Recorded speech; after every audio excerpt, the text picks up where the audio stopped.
Alright guys, what's going on? Welcome back to another episode of the Armchair, Armdrager podcast.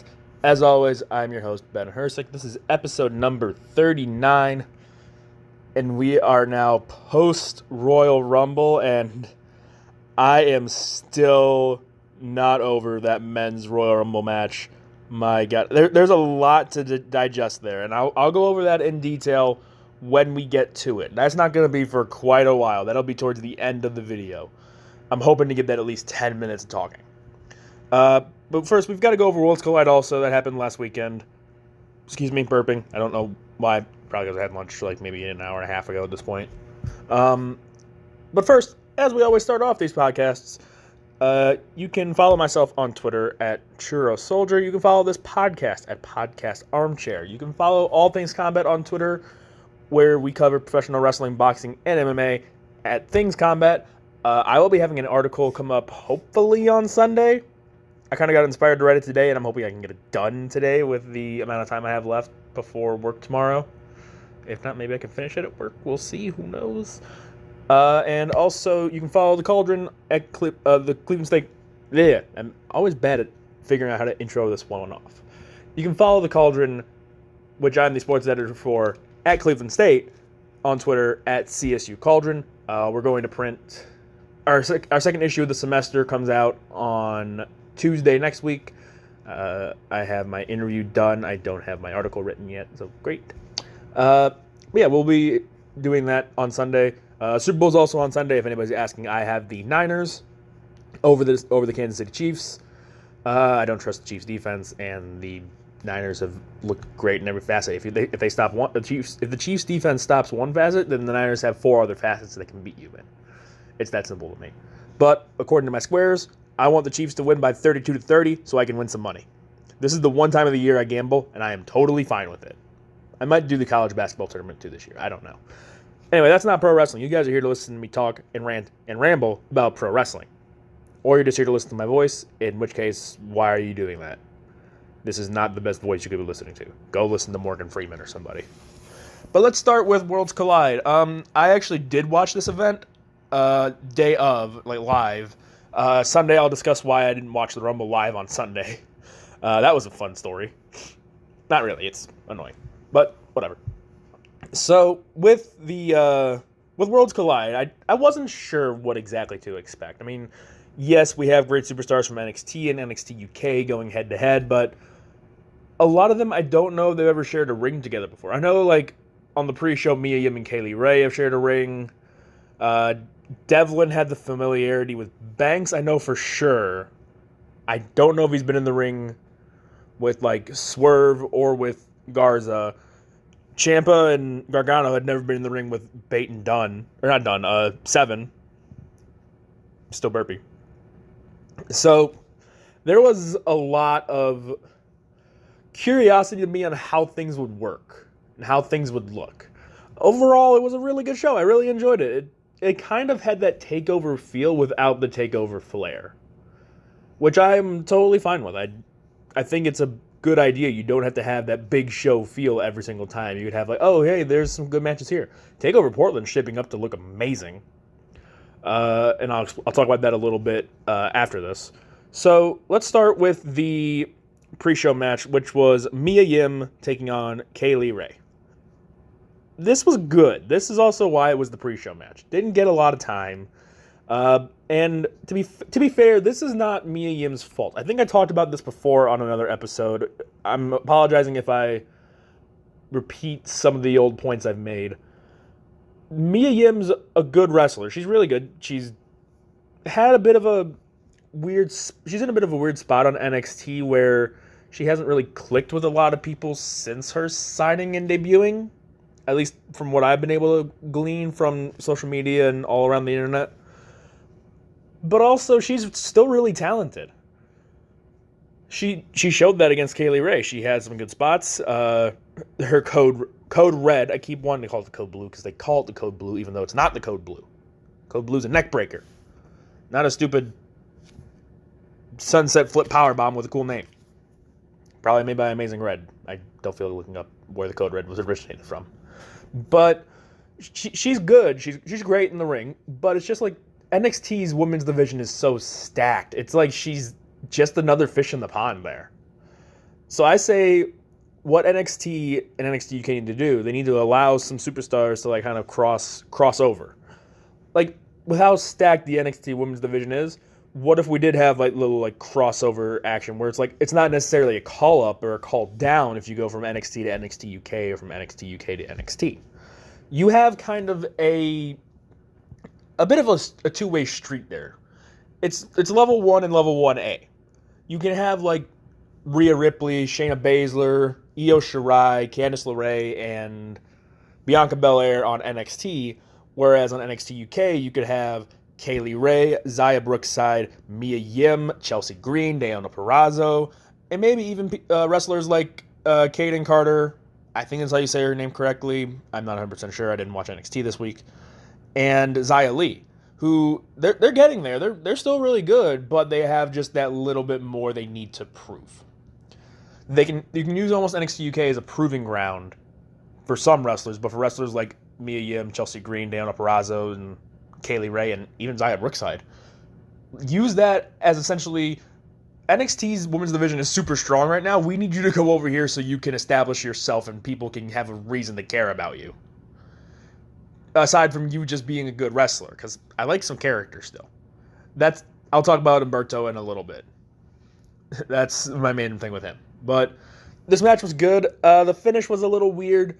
It was just a roll-up with grabbing the ropes and grabbing the tights. It's typical heel fashion, yes, and it doesn't put NXT UK over huge, but it also doesn't put Kaylee Ray over huge, which is my kind of issue. You want to present her as a dominant champion. She's beaten almost everybody, if not everybody at this point, on NXT UK. She has no real challengers left, except for maybe Brookside. Piper is going to be a tough out for her, if that's the direction they want to go.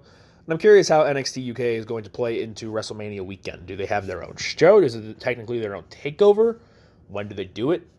I would say a Tuesday night, but that's me. But with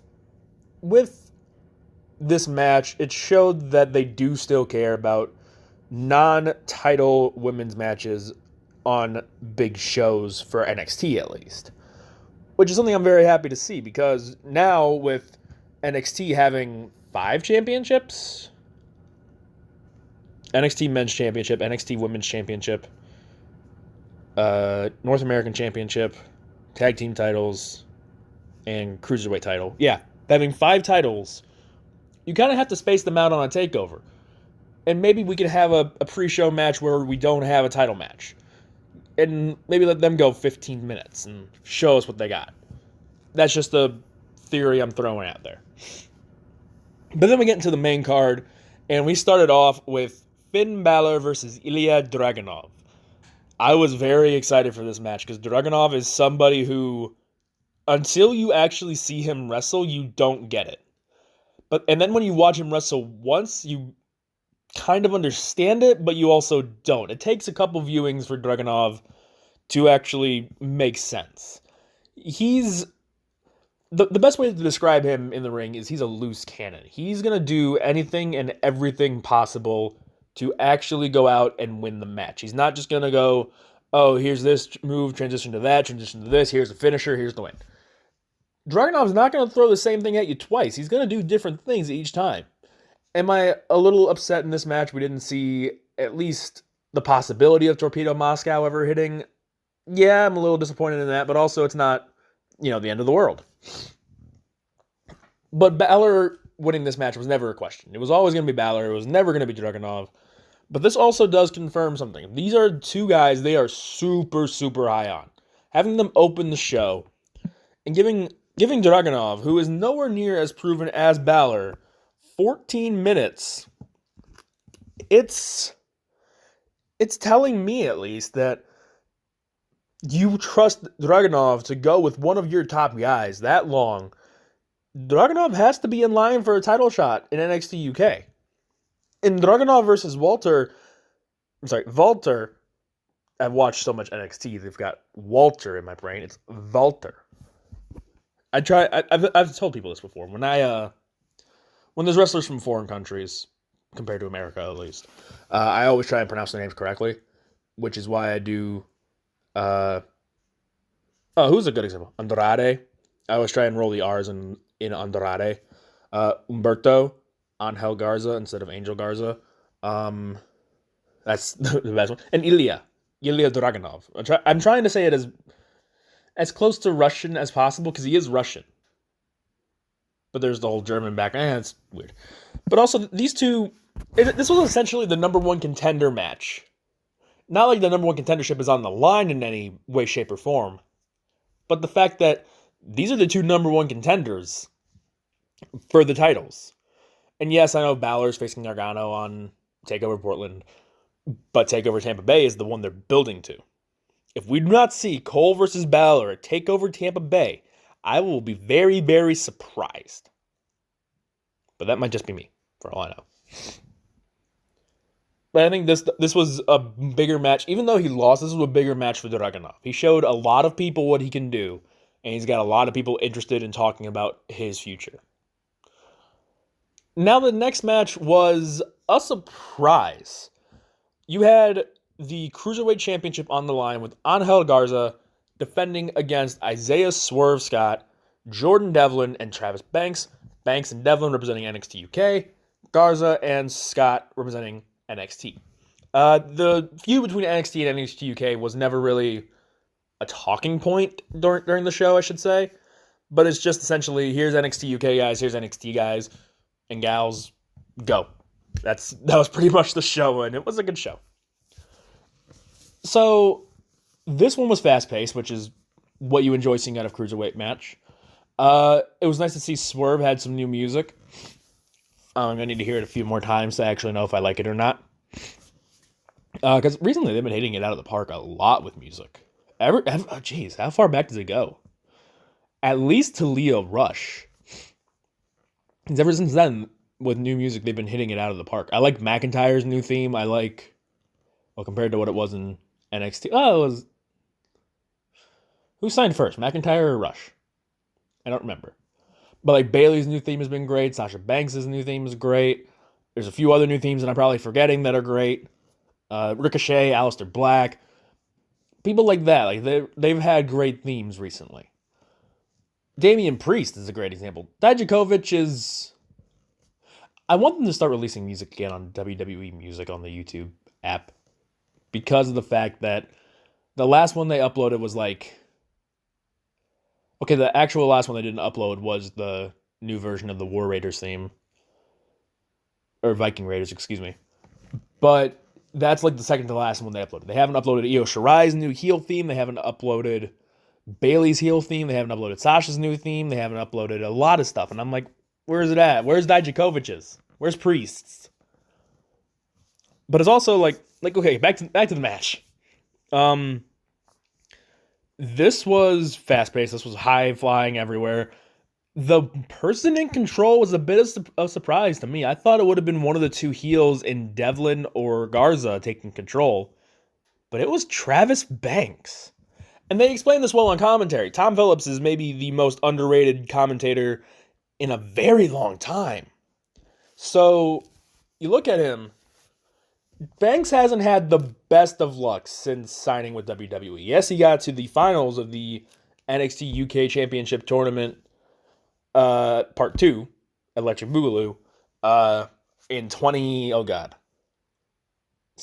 18? I'm going to say 18, and probably I'm wrong, but I don't want to look it up.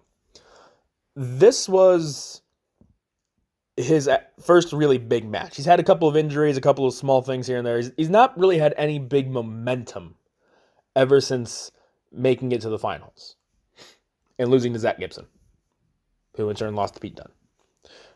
But this right here, this match at Worlds Collide kind of showed that there's still trust in the Kiwi Buzzsaw, and he's going to be something.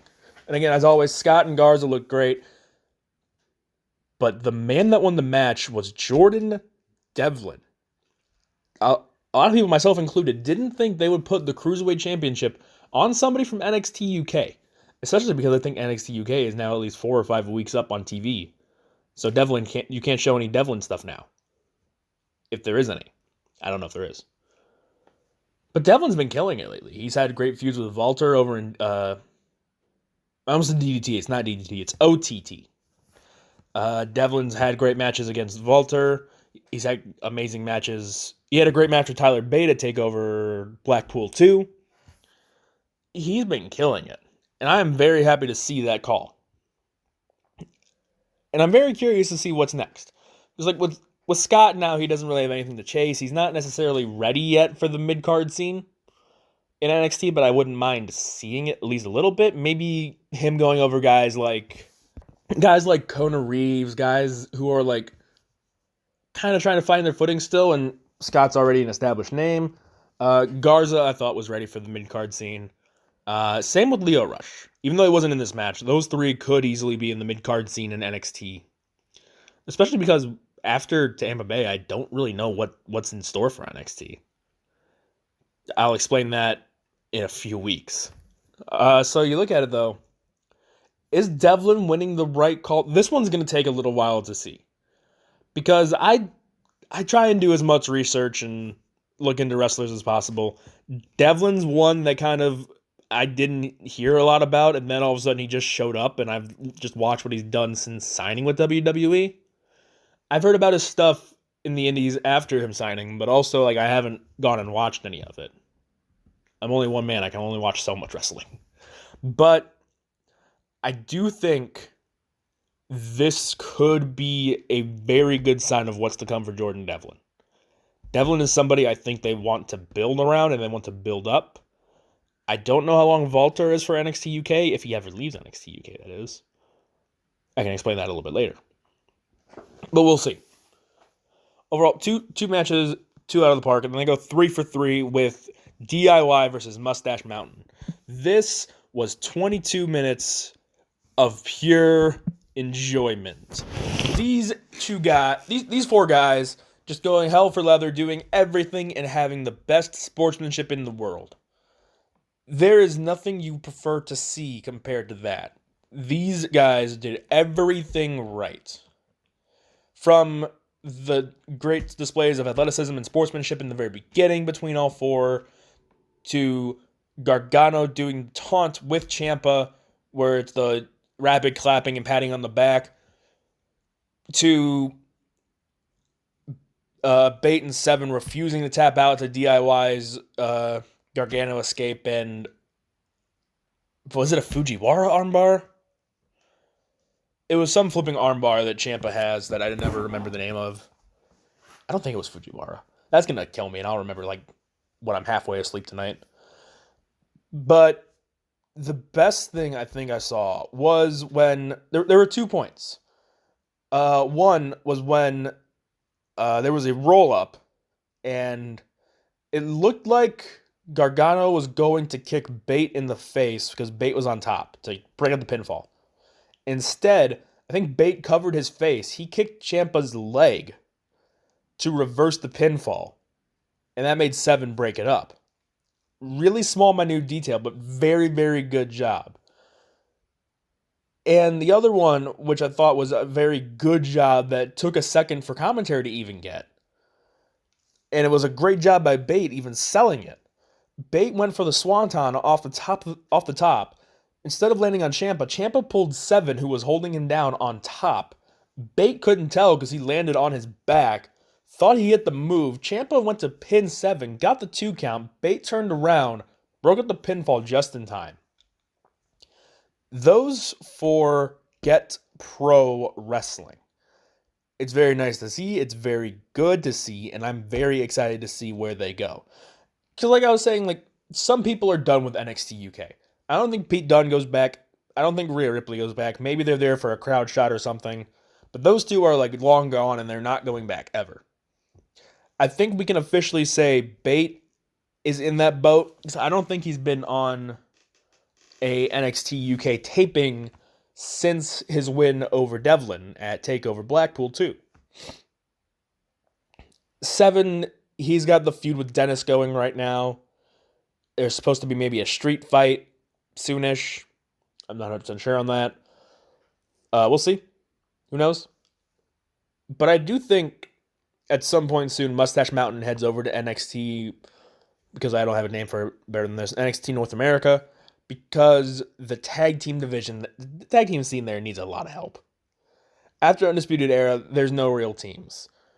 You have Riddle and Dunn, who just won the Dusty Classic, yes, but that's pretty much 2 single stars.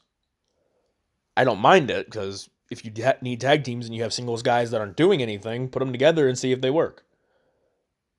Don't do that on the main roster like right away. Like test it on the house shows, see the reception, see how that works.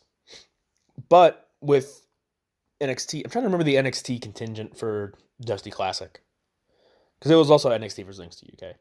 NXT UK had Imperium, Southern Wales Connection, Grizzled Young Vets, and Gallus. Whereas NXT had Undisputed Era, Riddle and Dunn, Time Splitters, but Shelley is technically not signed, I think. I would love to see him go to TNA for the one-night show in April for WrestleMania weekend. I want Motor City Machine Guns back. And the fourth team that I'm not remembering. Was it Lorcan and Birch? I think it might have been Lorcan and Birch. I'm going to say it was Lorcan and Birch. Lorcan and Birch. There we go. But I do think Mustache Mountain goes over proper. Like both Bait and Seven, and that's maybe the guys who take the titles off of Undisputed Era. I don't know if Riddle Dunn do. We'll have to see with the build to Portland here for a few weeks. But that's that. Great match by DIY and Mustache Mountain. Those 4 guys are going to be the future of the business, and I am still very curious. I'm not sold that Gargano and Ciampa are NXT for life. I can see them both going to the main roster still, especially Ciampa. Because after he loses at Portland, because he's not beating Adam Cole for the title. I'll be completely honest. He's not beating Cole for the title. So after TakeOver Portland, I don't know what's next for Ciampa. Where does he go? What does he do? He's not going to face Balor, because Balor's going to face Cole at TakeOver Tampa. Him and Gargano's story is done. So where do you go and what do you do next? I can easily see him going to the main roster, not wrestling on the house show circuit, maybe like promos, maybe a run-in or two, maybe a match or two here and there. We'll see. We will see. That's a rant for another day. Now, I said this too. I said this on Twitter when I was covering Worlds Collide. Ripley versus Storm was not a bad match. Was it good? No. It wasn't the best we've seen between the two. We've seen the match to crown the first ever NXT UK Women's Champion and their match at TakeOver Blackpool 1 were both way better. But for what this show needed, this was good. We had seen 3 very fast-paced matches, very high-action matches. We needed a cool-down period. Am I happy it was with Ripley and Storm? No. Those are 2 of my favorite women's wrestlers in the world right now. My 2 personal favorites. They're not, my actual thought of who's the best women's wrestler in the world. If you go back and read my rankings, you will see from 2019, I think the best women's wrestler in the world was Becky Lynch. Was it Becky? Yeah, it was Becky. I thought it might have been Tessa. Like, Tessa might have caught her, but Tessa didn't win the title till this year, so she didn't. That's a whole nother story. That's actually next week. I'll explain that at the end of the podcast. So, this match, it didn't have, too many high spots, too many low spots. It was just your typical bog standard match. Ripley had the neck. Storm focused on the neck. Ripley focused on just being dominant. Overall, could have been a lot worse. It wasn't the best match ever, but it could have been a lot worse. And also, when you already have it confirmed that Ripley is facing Belair, I don't see a necessary appeal in Belair versus Storm. If it's the right story, yes. But with Ripley, A, having just won the title, and B, looking like $1,000,000 these past few weeks, there was no way she was losing. So this match was never really even in question. Mustache Mountain and DIY, you could say, okay, who's really going to win? The Cruiserweight Fatal 4-Way? You could say that. It was obvious Balor was going to go over Dragunov. But this match, you were like, okay, it's easy. it's a shame that I'm not talking much about it because, like I said, I really like these two wrestlers. It's just there wasn't many highlights.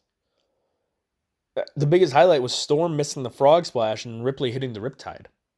I think that's the only thing they showed after the match too. I'm pretty sure those two weren't happy about it either. But it's pro wrestling. You can't go out and have a 7-star classic every single time you step in the ring. It is just not physically possible. But let's get to the main event. Imperium, which was Fabian Eichner, Marcel Bartel, Walter, and Alexander Wolf against the Undisputed Era, Adam Cole, Bobby Fish, Kyle O'Reilly, and Roderick Strong.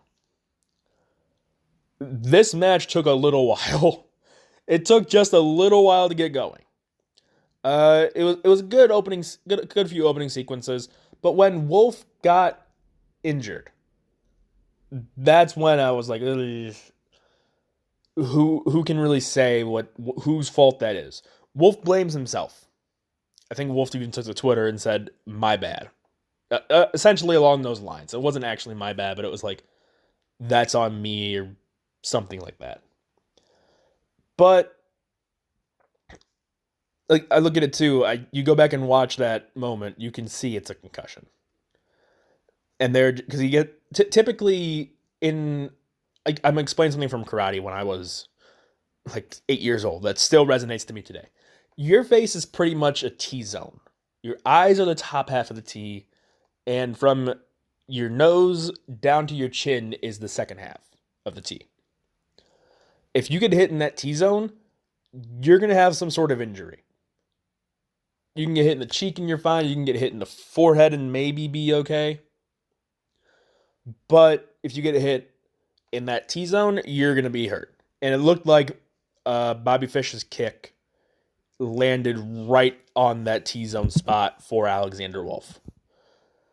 Hopefully it looks good. Hopefully he's fine. Hopefully he's 100% healed. I know people are going to say, oh, he wrestled in NXT UK on Thursday. Thursday. I'm not Irish. I shouldn't say Thursday. On Thursday. But that was taped maybe 3 weeks ago at this point. But this match did prove to me that Undisputed Era doesn't need to win all the time. And it showed that Walter and NXT UK are here to play. And they're here to be taken seriously. But my God, the MVP of this match was Roderick Strong. This guy went through everything. Well, I say it was Roderick Strong. You could argue it was Marcel Bartel and Fabian Eichner. But I'll explain that in a second. But when Roderick Strong slams Walter through a table, that's going to get people talking. And I'm very excited to see where Roderick Strong goes from here. He's no longer the NXT North American champion. But where does he go now? What is next for Roderick Strong? We will see soonish, I think. But also, there is the actions of Bartel and Eichner in this match. These two, I said this on Twitter, and I think a lot of people agreed. They don't get enough credit. Those guys are so slick, so smooth, and so good. Go back and watch that. Eichner and Bartel put a lot of that together after Wolf went down. I know it was probably in the plans for Eichner to do the springboard to the top rope, springboard to the next rope, and then moonsault. And I know a lot of Eichner's stuff. Was it Eichner? No, it was Bartel. A lot of Bartel's stuff was more more technical based. But that is just pure class by them. They are just so good. They're the little minute details they get right. And I was so happy to see it. Because like a lot of Imperium is just based around Walter and his presence and his aura and everybody loving him. And they essentially attached 3 people who, if you don't know the background, you don't know a lot. Long story short, Bartel and Wolf, I think Wolf was at least, were in Ring Kampf, which Imperium is just an offshoot of, where the mat is sacred and you will do no foul on this mat. Fabian Eichner kind of just along for the ride because they needed a 4th. Because they refused to sign Timothy Thatcher. Sign Timothy Thatcher, Vince. and Hunter. But this match was so good. NXT UK winning the main event was the right call. They had looked really well throughout the night, but they had never really been able to get the job done. On the main card, only Devlin won before Imperium did. The closing shot was a little disappointing because of the fact that Wolf wasn't out there, but that's nitpicking at that point. There's very little wrong with this match outside of the unfortunate injury, and it's not Bobby's fault. It's not Wolf's fault. It's just unfortunate timing. But again, overall, this was a great show. I think I want to see Worlds Collide become a regular thing. But maybe... I was going to say have it Survivor Series weekend, but with Survivor Series being Raw versus SmackDown versus NXT, at least I hope that continues to be the theme. I don't think that would really work. Maybe keep it for Rumble. And let the Rumble kind of be built. Build the Rumble up to be a big thing. And let Worlds Collide kind of just build as it is. Like slowly start building up. Maybe you go that route. That might not be a bad idea. So now we get to the Royal Rumble.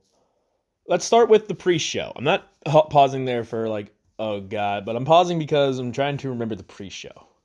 So here was the story of why I didn't watch the Rumble on Sunday. I woke up, I felt okay, a little lightheaded. Maybe I was like, okay, I just need some water, something like that.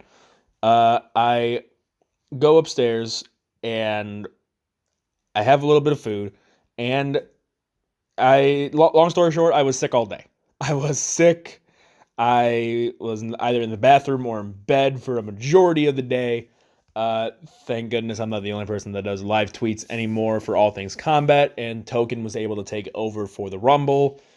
Don't tell anybody, but the actual plan was for him to live tweet the Royal Rumble. So, yeah. But it was essentially me just being really, really sick. I usually don't get sick, so that was a really extreme case. I don't know what it was. I think it was just a one-day bug too, so I don't even remember I don't even know what it could have been. That's the long and short of it. So the pre-show, the first match was Chad Gable.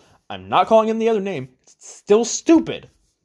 Versus the returning Sheamus. This one never really seemed to be in doubt. There was a bit of offense in there from Chad Gable. It's also what you would expect. You don't want to have somebody come back and just be the dominant, overbearing force and just bury somebody completely just because somebody else came back. Very understandable, and I'm fine with it. Gable bleeding from the ear, a lot of people were freaked out by that. I can explain, that is very normal, especially for somebody like Chad Gable. Amateur wrestlers, I got very lucky that this never happened to me. Because I was a wrestler from 8th grade all the way through senior year of high school. Wrestlers a lot of the time get cauliflower ear. So the part of your ear where the flat part of your ear inside. What cauliflower ear is there becomes essentially a pus pocket in there, and you don't want to pop it. I'm not very good at explaining what it is. It's a big bubble in your ear, essentially, and eventually it pops and blood or pus go everywhere. That's probably what it was for Gable.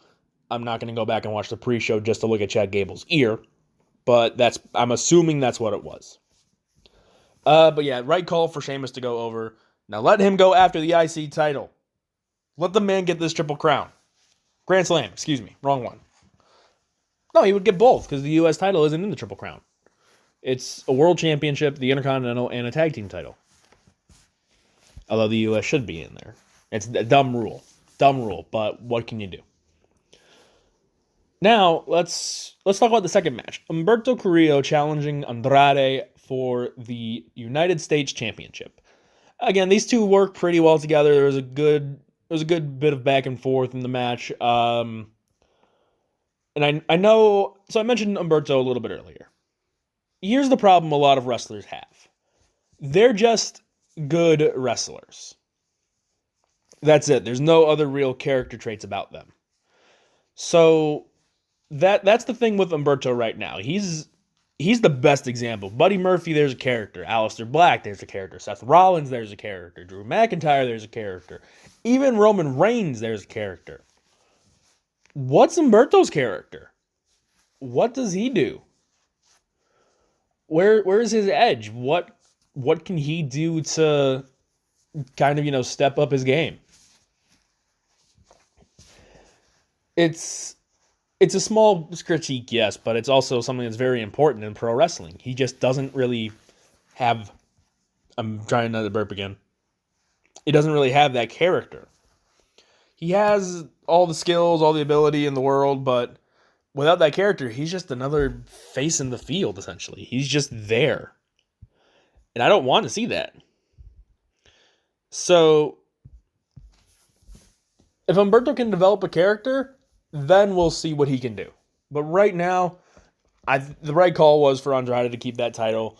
Yes, the 30-day suspension is a bit concerning, but also I'm not going to be upset about it. I think overall good call, and I'm very, very fine with it. But I do want to see this feud kind of continue a little bit. Because what happened on Raw when Humberto did the DDT on Andrade outside of the ring, that kind of showed a bit of edge, a bit of grit. Maybe it's the start of a character, not 100% sure. But I heard somebody else give this idea. Kind of have Zelina bring out some people, maybe some random people. Maybe not Mojo Rawley. And like challenge Humberto. Face Humberto until Andrade's back in mid-February. That's just an idea going around, though. Next is the first match on the main show. Baron Corbin versus Roman Reigns. Falls Count Anywhere. I hope this feud's over. I've said this. I don't hate Baron Corbin in the ring. I'm one of the very few that think he's actually decent. I'm not saying he's good. I'm not saying he's great. He's decent. For somebody who's had no wrestling training before signing with WWE, Baron Corbin's good. But it's the right call to have Roman Reigns win. You're building up Roman Reigns to probably be the challenger for The Fiend at WrestleMania. So have him start winning these feuds and winning matches again. I wouldn't be surprised if from this point on, Roman Reigns does not take a pinfall loss until at least WrestleMania. We'll talk about that when we get to that bridge, if that's the bridge we're going across. But this is where things got a little tricky to me. Because with the Rumble matches aren't going to be as long as you would want. And you have to fit a lot of storytelling and actions. For example, they only got just over 20 minutes. Whereas comparison, in two matches from this, Bayley versus Lacey Evans only got 9 minutes. Wyatt and Bryan only got 17. Lynch and Asuka got 16. And that's it. Both Rumble matches were almost an hour. The men's went over just a little bit. So you have to tell a lot of story in a little bit of time. And they did a lot. They had the run-in like you would expect from the heels, and then the face with Rude and Ziggler coming out. And then the Usos made the save for Roman. Jimmy had a nasty-looking bump where he was slammed on top of the guardrail, I believe. That was nasty. Now I'm yawning, and I don't know why. It's... You look at it, it's a match that you had low expectations going in, but they showed out. Falls Count Anywhere matches, when done right, are good. I do like the fact that they let Baron Corbin and Roman Reigns pretty much seem like they had free reign of the place. They were going everywhere, even into the equipment technical area, I think is what Corey Graves called it. The tech area. They went into the tech area. Finishing on top of the Astros dugout was a nice touch. I also love all the jokes that the Royal Rumble's under review because the Astros were cheating again, when the Astros had absolutely nothing to do with this. I just love it sometimes.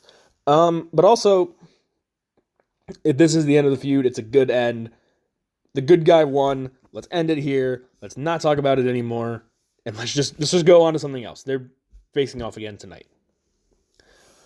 Now let's talk about the Women's Royal Rumble match.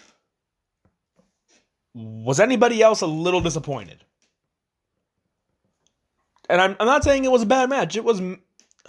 Is it the best Women's Royal Rumble match? Last year's is tough to top.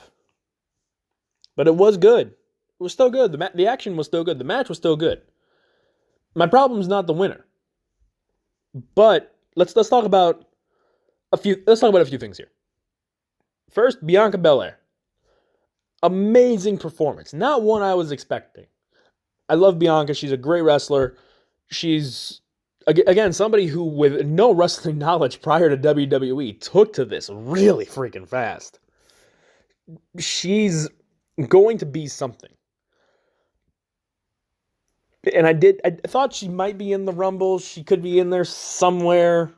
Maybe a mid-pack, get a few eliminations, look good. And because it's NXT, she gets thrown out. 8 eliminations from number 2. And she was the Iron Woman, I think. Bianca Belair went 33 minutes and 20 seconds. The next closest, I think, is Charlotte. I'm like quickly re-looking through the numbers. The next closest is Charlotte. Charlotte went 27-19. Bianca is going to be a force. And as I said before, there's 5 NXT women I could see called up after WrestleMania. All 5 of them are not going to be, but I can see 5 of them. And Belair is in that group.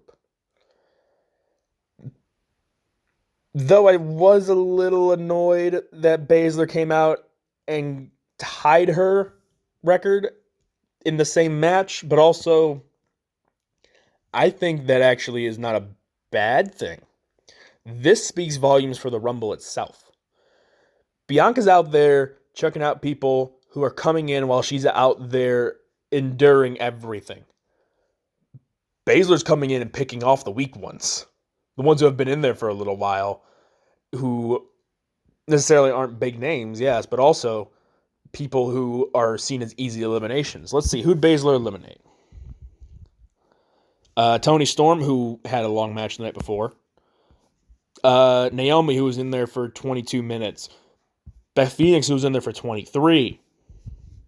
Let's see if there's any up here. Nope, the rest are not here. And then she just had a slew. Xia Li, Zelina Vega, Shotzi Blackheart, Carmella, Tegan Nox.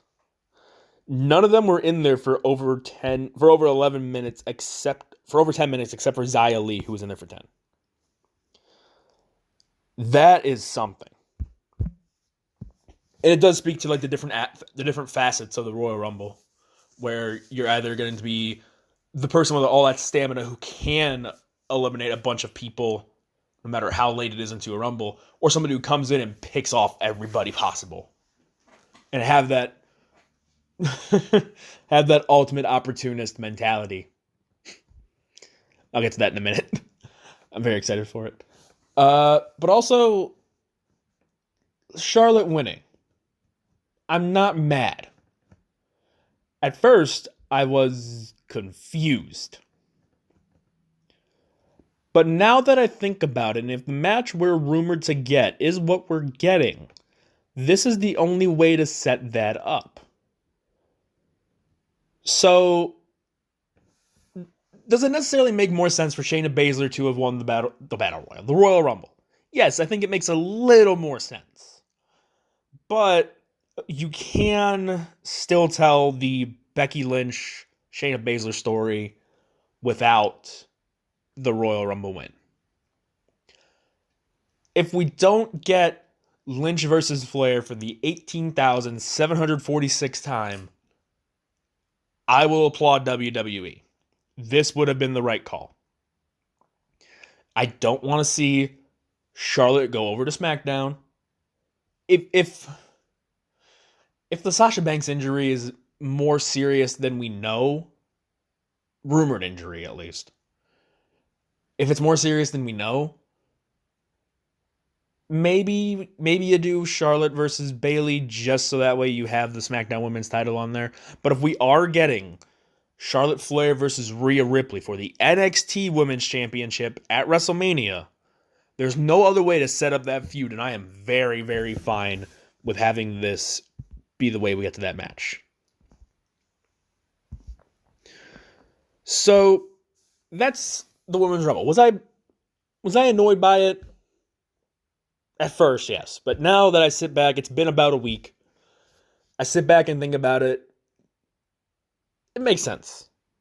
Is it my favorite Women's Royal Rumble match? It's one of the two. It's either this year's or last year's, and there's really no in between. There's one in between. I just don't like the Bella Twins, and I don't like people teaming up in the Rumble and getting to the Final Four or Final Three. Because that's just annoying, and you want to see them eliminated. It's a personal thing for me. It's like a personal little gripe that I don't like. But let's now get back to normal matches, I think. I don't believe there are any other weird stipulations for the show. Oh, no, there was. Forgot about the strap match. But let's talk about Bayley versus Lacey Evans. Again, I think this one was a little hindered by time, but also I said this when she got called up, because the rumor was she was going to go straight for a title shot, and she did get that. Lacey Evans is not ready for the big stage just yet. If big stage means tag title scene, I'd be fine with it. Her and Dana Brooke would be a fantastic tag team and add a lot of depth to that division that they desperately need.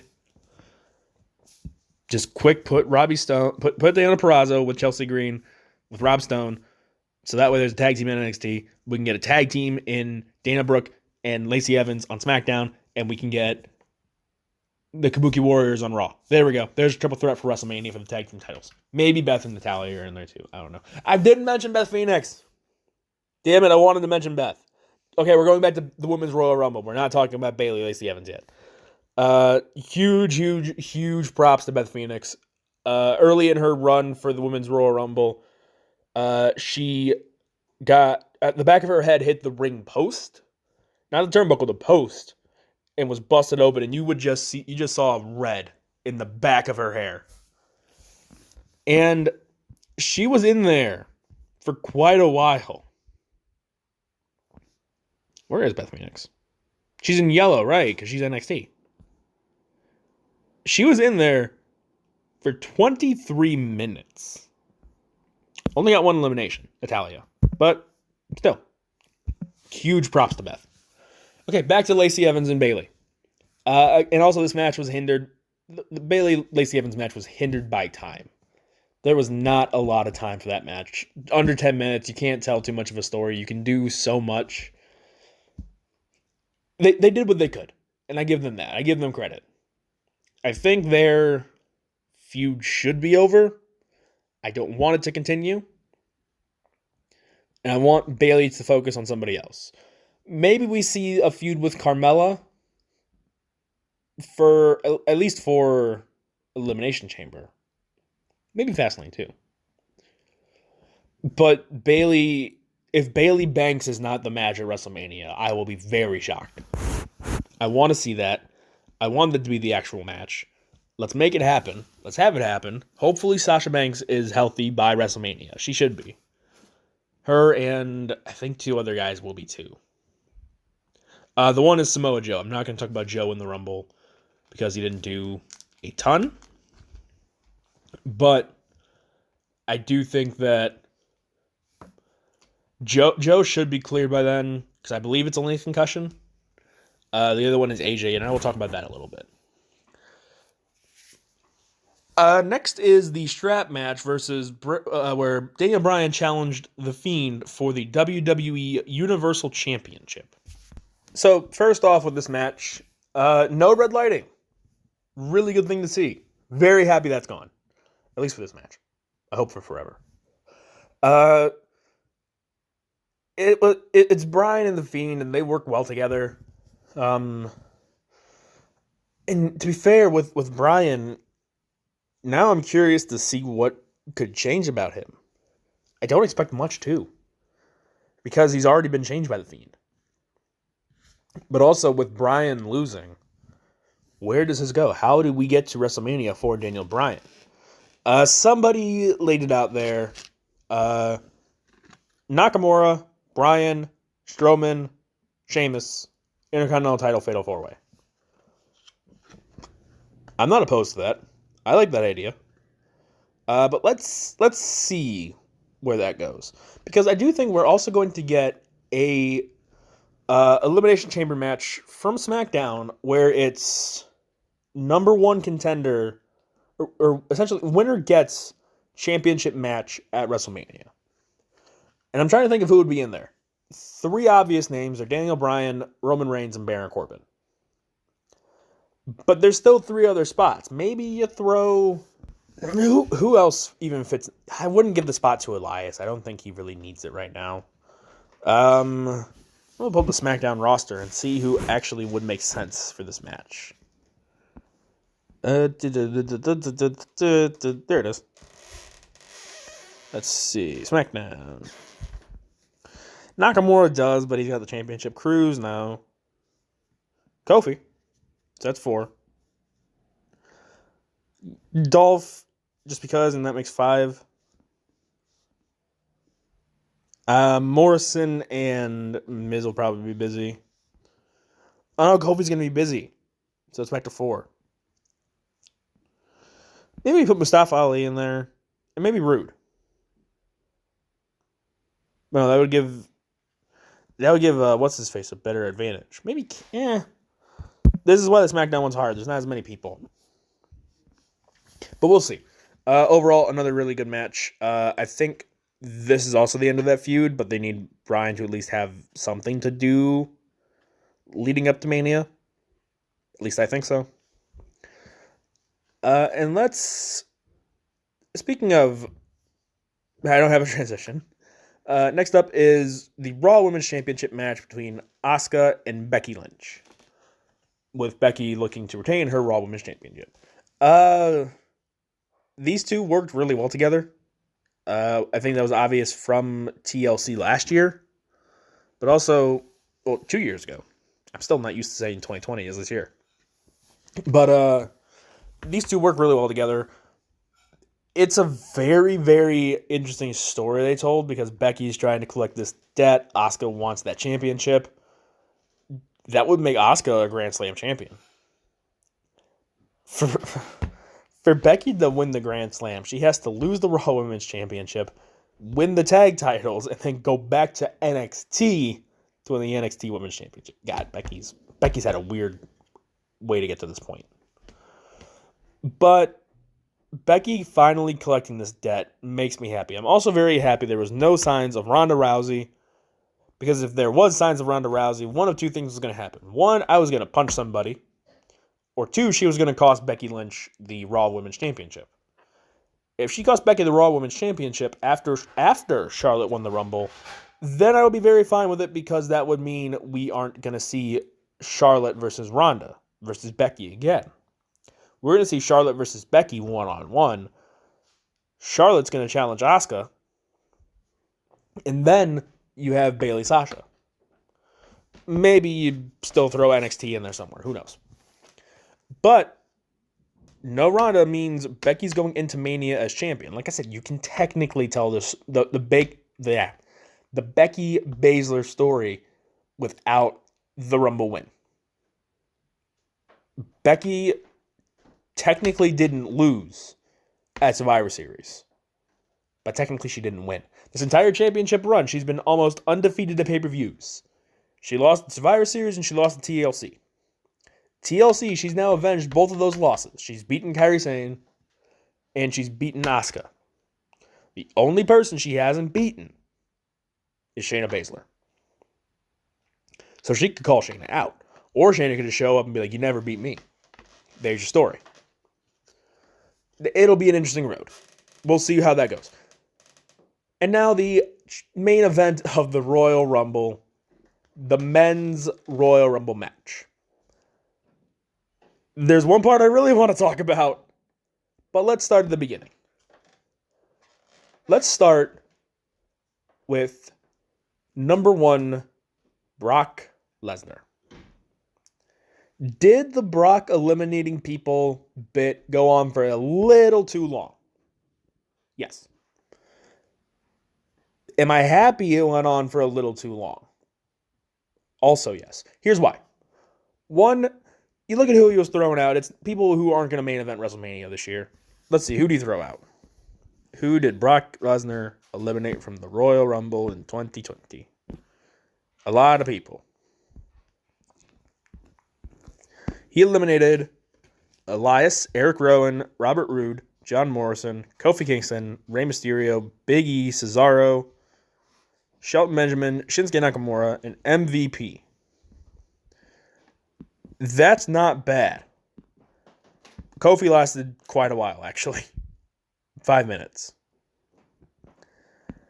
So, you look at it. He's not eliminating, people who are legitimate threats to be main eventers of WrestleMania this year. He's not doing that. He's instead eliminating people you aren't going to main event WrestleMania. Rey Mysterio just had a match with Brock Lesnar. Oh, there you go. Kofi Kingston was just WWE champion for over 8 months. He's not going to get, 8 months. From April to October? May, June, July, August, September. 6 months. I can't do math, guys. Trust me. But then the entire elimination thing stopped when the next star was made with Keith Lee. Lee is somebody who they're going to build up, and they've been building him up, and they're building and building and building. And him to be in there face-to-face with Lesnar, not be eliminated right away, and actually hold his own, not against just Lesnar, but Braun Strowman as well. Keith Lee was made a star by just being eliminated by Lesnar. But then it was Ricochet. And you're like, oh, okay, a little callback to Monday night. And he was in there for just a little bit, and then McIntyre came out. And then McIntyre wanted the gloves off. He wanted the gloves off of Lesnar. And Lesnar said, okay. And then Ricochet kicked him in the nuts. And then Lesnar got Claymored. And Lesnar was eliminated. McIntyre just eliminated Brock Lesnar. That's how you make a star. This was the birth of the star of Drew McIntyre. This elimination set McIntyre off. He didn't need to win the Rumble now. All he needed to do was eliminate Lesnar, and there's your WrestleMania match. That's going to be the Mania match. That is officially the WrestleMania match, by the way. Because if you're listening to this, you probably already know the results from the Royal Rumble. I'm just giving you my thoughts. And then McIntyre eliminated Ricochet. Maybe we see Lesnar Ricochet at Elimination Chamber. I wouldn't hate it. It would actually be a really good matchup, I think, because Lesnar works really well with the smaller guys. His matches with Styles, Rey Mysterio, Seth Rollins. Was there another one? There's another one. Who's the other one? Crap, who's the other one? No, that's those three for sure. There's another one I'm forgetting, but I can't remember who he is. And then there's a little bit of a McIntyre reign. And then, we got Styles that came out, Ziggler and Anderson. So there was 3 heels, 1 face in the ring. And then, number 21. You think you know me. Edge returned. 9 years. For those that don't know, I'm a huge Edge fan. Edge is one of my favorites of all time. And to see him come back and look amazing and wrestle and spear and do all the things he used to do when I was little. It's so much. That moment when he comes out of the smoke and you see his face and all the emotion and all the weight of those 9 years just lifts off of his shoulders. That might be the best Royal Rumble return of all time. It's something you don't expect. It's something you don't see. It's something you think is never going to happen again. You're never going to see Edge in the ring again. One of the all-time greats. And then he's there. And he's in the ring. And he's wrestling again. It's just amazing to see. Naturally, you knew he wasn't going to win the match. But when it got to the final four, I don't even care who else was in this match. There was no other really surprises outside of Edge. Wow. MVP, Keith Lee, and Riddle. But you look at it, Edge being in the final four with Orton, Reigns, and McIntyre. There's so many stories there. And even the final five when Rollins was in there. Rollins wronged every single one of the other final four.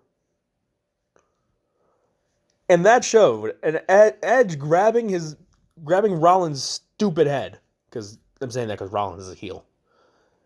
Edge just grabbing his head and yelling at him. You flash back to 2014 when Rollins threatened to kill Edge on live television because of his neck. It's amazing storytelling. 9 years. 9 years since his last match. 6 years since that moment. It's amazing to see. But when we got down to 2 was when it got interesting. And yes, the Edge eliminates Orton. Orton retaliates the next night. Story's great, and I'm excited to see where this goes. And I'm ready for that match at WrestleMania. The final 2. It wasn't a long final 2, but I was nervous. It's a lot like the Tetsuya Naito thing, and I'll explain. Going into Wrestle Kingdom this year, you're like, it has to be Naito, but it's not going to be Naito. It has to be Naito, but it's not going to be Naito. When you got to the final 2 of this match, and it was Roman Reigns and Drew McIntyre, who eliminated Brock Lesnar and set the entire Astrodome, I know it's not the Astrodome, but I'm calling it that because the Astros play there, setting the entire Astrodome on a frenzy. You're like, it has to be McIntyre. It's not going to be McIntyre, but it has to be McIntyre. But it was. It was McIntyre. This was McIntyre's moment. McIntyre's star was made this year. McIntyre's star was made on January 20, whenever the hell the Royal Rumble was. January 26th. McIntyre's star was made, and he is going to be... I'm saying this now. He's going to beat Lesnar at WrestleMania. You can't just have this story go on without him winning at WrestleMania. It has to be McIntyre. It's going to be McIntyre. McIntyre is going to be the first ever UK-born WWE champion. Which is a crazy sentence to say still to this day. But I look at it. Where does this fall into the conversation of greatest Royal Rumbles of all time? Is it in the top tier, the very top? Is it somewhere in that weird middle where there's a lot of other matches? Or is it in the very bottom? If the Brock Lesnar stuff had gone on for maybe one more entrant, it will be very bottom. But with the match, the actual match itself, with all of this happening, and you go back and you watch, and you, now knowing the results, you go back and watch it again. I think this is right up there with 1992, 2000, and the best Royal Rumbles of all time. This match was so good start to finish. The stories it told, the little intricacies it had. This might be the best Royal Rumble of all time.